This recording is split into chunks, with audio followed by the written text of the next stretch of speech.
И еще раз об импрессионистах. Часто, когда заходит речь о французских художниках конца XIX века, которые бросили вызов Парижскому салону и академии, а по сути академизму, канону, правилам, сложившимся в среде профессиональных живописцев, этому бунту придается вид сознательного отказа от классических подходов в обучении, от общепринятого творческого метода, от традиционной картины. Сначала в плане тем, как у Мане, а потом и в плане самой живописи, как у Моне. Выборочное освещение некоторых фактов способно создать совершенно иной образ, начиная с самого названия художественного течения. Впечатленцы звучит несколько уничижительно, хотя вообще-то именно так и задумывал журналист Луи Леруа, перу которого принадлежит термин. В русский язык вошло более интригующие импрессионисты, без юроднической окраски, без пренебрежительного тона. Импрессионизм иногда именуют стилем, который, строго говоря, должен затрагивать разные виды изобразительного искусства, архитектуру, музыку, скульптуру. Само же противостояние с Академией представляют как битву молодых, но необычайно талантливых живописцев со стариками Академии, из которых сыпался песок и которые вымучивали скучные картины. А что мешает впасть в другую крайность и назвать впечатленцев понаехавшими недоучками? Историю импрессионизма обычно начинают с провокационной картины «Завтрак на траве» Эдуарда Мане. Сюжет и аналоги вроде бы классические. Картина Джорджони «Сельский концерт» 1508-1509 годов и фрагмент гравюры Марк-Антонио Раймонди «Суд Париса» по рисунку Рафаэля. Вполне подходящий шаблон, референс для ежегодной парижской пафосной ярмарки салона. Но одеть персонажей в современные одежды – провокация чистой воды. Получился пикник мажоров с проститутками, как, собственно, и следующая его картина, тоже достаточно провокационная. Причислить Мане можно только к предимпрессионистам в плане бунтарства. И по возрасту он старше них. Еще один из старших, Эдгар Дега, дистанцировался от группы и названия, почти никогда не писал на пленэре, какой уж тут импрессионизм. Принятие современных модных веяний в данном случае у него вполне сознательное, осознанное. Но коллаж из негативов — это скорее имитация впечатления. Как и у нашего Серова, кстати.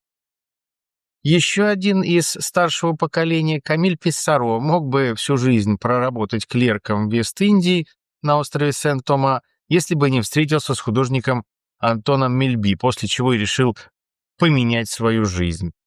В Париж перебрался только в 23 года, посещал частные студии, в том числе Камиля Каро и так называемую Академию Сюиса, организованную бывшим натурщиком, папашей Сюисом, вообще громкое название для просторной комнаты на 3-м этаже жилого дома, где никакого обучения не велось, но можно было за умеренную плату воспользоваться помещением натурой. А вот остальная группа действительно молодежь, приехавшая покорять Париж. Клод Моне начинал с Шаржи, переехав из Гавра. Вместо академии с 1862 посещал студию Глейера, где можно было откровенно валять дурака. Такое обучение сложно сравнить даже с неполным курсом классического образования.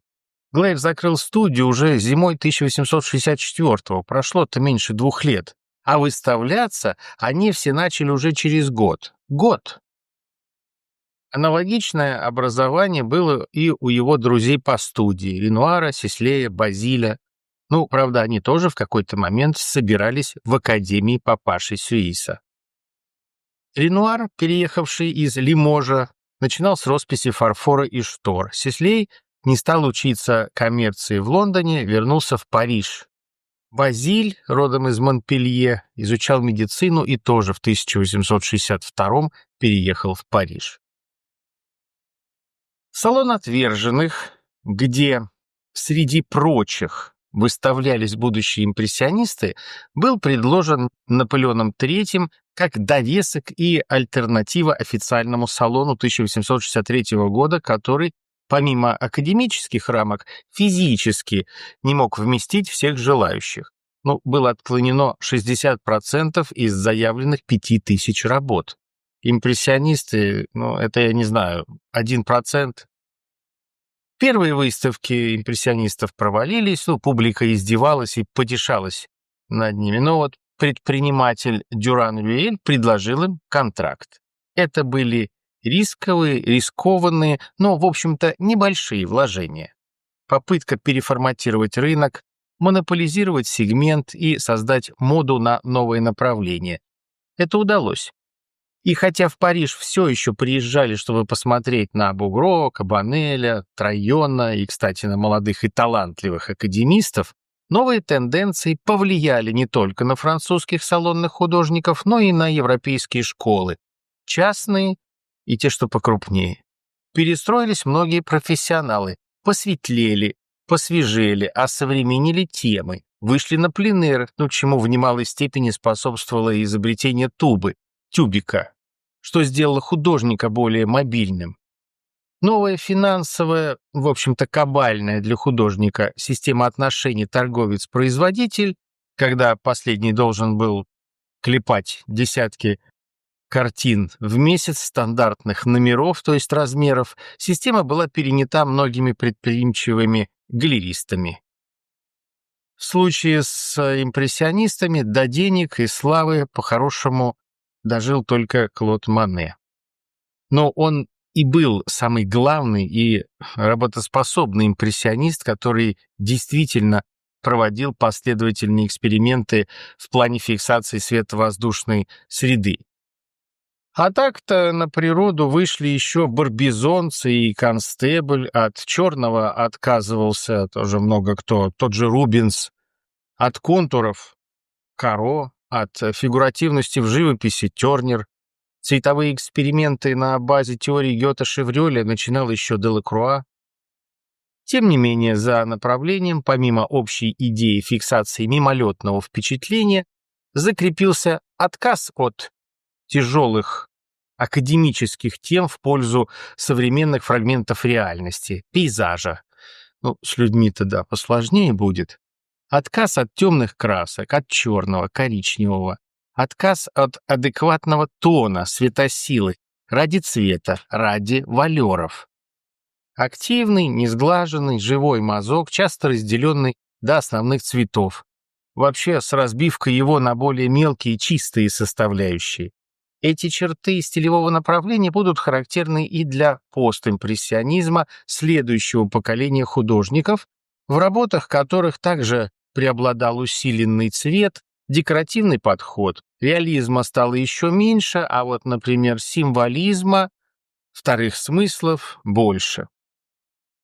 Почти математическими опытами по оптическому смешению, по краевым, одновременным, то есть симультанным и последовательным цветовым контрастам отметились так называемые неоимпрессионисты Жорж Сюрра, Поль Синьяк, Анри Кросс, сын Камиля Писсаро-Люсьен. Точечная техника, пуантилизм или дивизионизм — это был осознанный рационализм вместо былой спонтанности.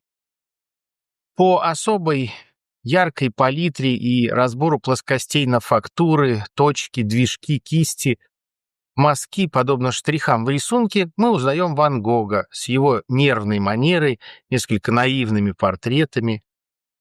Схожий стиль изображения, только уже с другими цветовыми сочетаниями, контурами и в целом другой тематикой, часто экзотической, островной, ориенталистической. Тут тоже наивный, такой отмечаем у Поля Гогена. Да и Поль Сезанн, Анри Матисс — это тоже в какой-то степени представители постимпрессионизма в целом, правда, претендующие на свой особый новый изм. И дальше об этом будет дальше.